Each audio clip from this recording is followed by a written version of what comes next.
Doctor Suvendu Haldar, Real physician and lifestyle model. আজ আমি আপনাদের বলবো যে আমরা আজ রাতের বেলায় শুতে যাওয়ার সময় কিছু ভুল, যে ভুলের জন্য আমাদের সুগার লেভেল হঠাৎ করে বেড়ে যেতে পারে এবং সেটা মর্নিং এ আমাদের সুগার লেভেলটাকে হাই রেখে দেয়। এবং এই তিনটে ভুল যদি আমরা শুধরে নিতে পারি তাহলে কিন্তু আমাদের সকালবেলা উঠে যে সুগার পিক লেভেল থাকে সেটাকে আমরা কন্ট্রোল করতে পারবো। প্রথমত বলবো, প্রথম ভুলটা কি, আমরা যখন রাতে শুতে যাই বা ডিনার করে শুতে যাই, সেই ডিনারটা যখন খাই তখন লেট নাইট ডিনার করি, খুব দেরি করে ডিনার করার জন্য কি হয়, আমাদের শরীরের মধ্যে কিছু পরিবর্তন হয়ে থাকে। লেট নাইট ডিনার করার জন্য আমাদের শরীরে কি হয়, যখন আমরা ঘুমাতে যাই তখন কিন্তু আমাদের ইনসুলিন কমে যায় প্রায় 20%। এবার যখন আমরা লেট নাইট ডিনার করি, এই ইনসুলিন কিন্তু 20% কম কাজ করে, ফলে কি হয়, আমাদের রক্তের সুগার লেভেল বেড়ে যায়।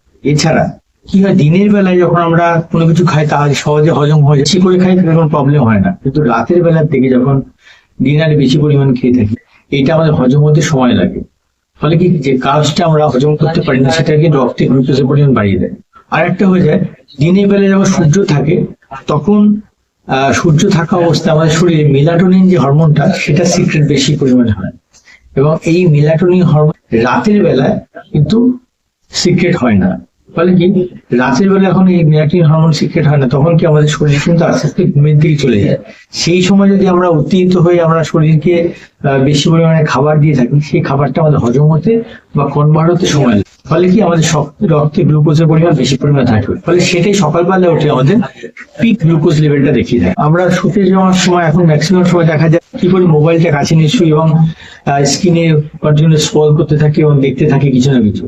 ফলে কি, আমাদের শরীর কিন্তু উত্তেজিত হয়ে থাকে এবং ব্রেন কিন্তু অ্যাক্টিভ হয়ে থাকে, এবং যখন আমাদের ব্রেন অ্যাক্টিভ হয়ে থাকে তখন আমাদের শরীরে যে কর্টিসল হরমোন আছে সেটা রিলিজ বেশি পরিমাণে হয়, এবং কর্টিসল হরমোন যখন বেশি পরিমাণে রিলিজ হয় তখন আমাদের লিভার কি মনে করে যে আমাদের শরীরে কিন্তু শক্তির প্রয়োজন, আমরা জেগে আছি। তখন লিভার বেশি পরিমাণে যে লিভারের মধ্যে যে গ্লুকোজ আছে তা রক্তে পাঠিয়ে দেয়। কারণ কি, আমাদের গ্লুকোজ ভেঙেই কিন্তু আমাদের কিন্তু শক্তি তৈরি হয়ে যায়।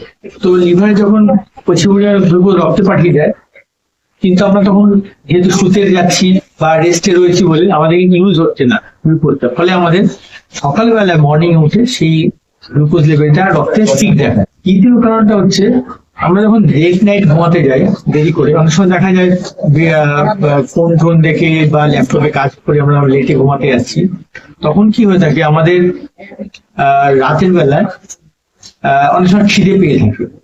তো খিদে পেলে কি করে, আমরা কোনো চিপস, স্ন্যাক্স, বিস্কুট বা ধরুন রুটি কিছু হয়তো খেয়ে নিলাম। ফলে কি, আমরা কি খাচ্ছি, কার্ব খাওয়ার জন্য কি হয়, এটা কিন্তু শরীরে কার্বোহাইড্রেট পরিমাণ মানে গ্লুকোজ বাড়িয়ে দিচ্ছে। ফলে এই রাতের বেলায় সেই গ্লুকোজটা কাজে লাগছে না, ফলে সেটা সকালবেলা মর্নিং উঠে পিক সিরাম দেখাচ্ছে, পিক গ্লুকোজ লেভেল দেখাচ্ছে, ফলে আমাদের রক্তে গ্লুকোজের মাত্রা বেশি দেখাচ্ছে। এবার বলবো যে এ থেকে রিলিফ পেতে কি করতে হবে।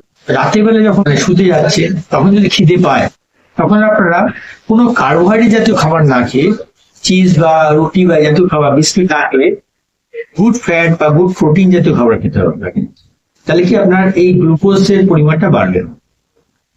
আর দ্বিতীয় একটা উপায় বলবো, যেটা করলে আপনারা কিন্তু শরীর সবচেয়ে সুস্থ থাকবে, সেটা হচ্ছে গিয়ে, গবেষণায় দেখা গেছে যে ভিনিগারের মধ্যে অ্যাসিটিক অ্যাসিড বলে যে অ্যাসিডটা থাকছে রক্তে গ্লুকোজের মাত্রা কিন্তু কমিয়ে দেয়। ফলে আমরা যদি রাতের বেলায় একটা ভিনিগার ওয়াটার খেয়ে থাকি, তাহলে কিন্তু আমাদের সকালবেলায় যে আমাদের রক্তে গ্লুকোজের মাত্রা বৃদ্ধি হয়ে থাকে সেটা কিন্তু নর্মাল রেঞ্জে থাকবে। সেটা কি করবেন, যে একটা গ্লাসের জলের মধ্যে বা হাফ গ্লাস জলের মধ্যে আপনি 1 থেকে 1.5 চামচ ভিনিগার নিয়ে সেটাকে খুব ভালোভাবে স্পুন দিয়ে গুলে সেই জলটা খেয়ে দিলাম। এবং এই নিয়মগুলো ফলো করুন, ঘুমাতে গিয়ে ফোন না দেখা এবং আপনার যে দেরি করে ডিনার করা, এগুলোকে কন্ট্রোল করুন। তাহলে কিন্তু আপনার সকালবেলা উঠে যে গ্লুকোজের লেভেলটা বেড়ে যায়, এটা আপনার সুস্থ থাকুন, ভালো থাকুন, নমস্কার।